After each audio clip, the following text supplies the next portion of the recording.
బంగారాన్ని బాగా ఇష్టపడే వాళ్లకు ఇది నిజంగా బ్యాడ్ న్యూస్ అనే చెప్పాలి. ఎందుకంటే మొన్నటి వరకు కాస్త తగ్గినట్టే కనిపించిన బంగారం ధరలు మరోసారి భారీగా పెరిగాయి. ఇంకా పెరిగే అవకాశాలు కూడా ఎక్కువగానే కనిపిస్తున్నాయి. తెలుగు రాష్ట్రాల్లో ఏకంగా 1000కి పైగా బంగారం ధరలు అమాంతం పెరిగిపోయాయి.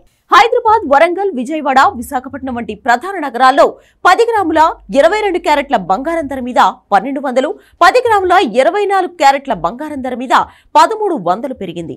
దీంతో 10 గ్రాముల 22 క్యారెట్ల బంగారం ధర మార్కెట్లో 68,250కి చేరింది. ఇక 10 గ్రాముల 24 క్యారెట్ల బంగారం ధర 74,450కి చేరింది. సెప్టెంబర్ ప్రారంభం నుంచి పసిడి ధరలు పెరుగుతూ తగ్గుతూ వస్తున్నాయి. కానీ శుక్రవారం 1300 పెరగడంతో తులం బంగారం 75,000 వరకు చేరింది. బంగారం ధరలు నిన్న స్వల్పంగా పెరగ్గా నేడు ఊహించని విధంగా ఏకంగా 22 క్యారెట్ల 10 గ్రాముల బంగారంపై 1200, 24 క్యారెట్ల 10 గ్రాములపై 1300 పెరిగింది. ఇక మరోవైపు అమెరికా స్టాక్ మార్కెట్లు యుఎస్ ప్రెసిడెంట్ ఎన్నికలు ఉన్నందున తీవ్రమైన ఒడిదుడుకులు కనిపిస్తున్నాయి. ఈ నేపథ్యంలో బంగారం ధరలు మరింత పెరిగే అవకాశం ఉన్నట్లు మార్కెట్ నిపుణులు చెబుతున్నారు. అయితే మన దేశంలో బంగారం పెరగడానికి మరో కారణం ఏంటంటే వరుసగా దసరా, దీపావళి, ధనత్రయోదశి, పెళ్లిళ్ల సీజన్ వస్తున్న తరుణంలో బంగారం ధరలు రోజురోజుకు పెరిగే అవకాశం ఉందని అంటున్నారు.